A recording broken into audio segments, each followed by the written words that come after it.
వివేకానందులు అన్న మాట బాగా గుర్తు.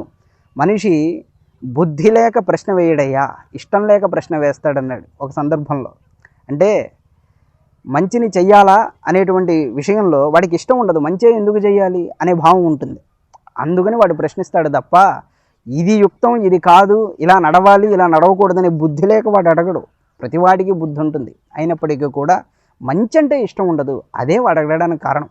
మీకు ఒక వ్యక్తి ఇష్టం అనుకోండి, ఆ వ్యక్తి కోసం మీరు ఎన్ని కష్టాలైనా పడతారు. ఎందుకు కష్టపడతారు? ఇష్టం ఉంది కాబట్టి కష్టపడతారు. అక్కడంతా సులువుగానే ఉన్నదా మార్గం? లేదు కదా. ఆ విధంగా ధర్మాన్ని ప్రేమించమంటారు మన పెద్దవాళ్ళు. ధర్మం పట్ల ఒక రకమైన ప్రేమతో మనం ముందుకెళ్తే అది ఏం ప్రయోజనం ఇస్తుంది అనే భావం కంటే దాన్ని మనం ఎంత అనుష్ఠించామనే భావమే మనకి తృప్తినిస్తుంది. అదే కదా, ధర్మరాజు అరణ్యాలలో ఉన్నప్పుడు ద్రౌపది అడుగుతుంది, ఏమయ్యా ధర్మం ధర్మం అన్నావు, అన్నీ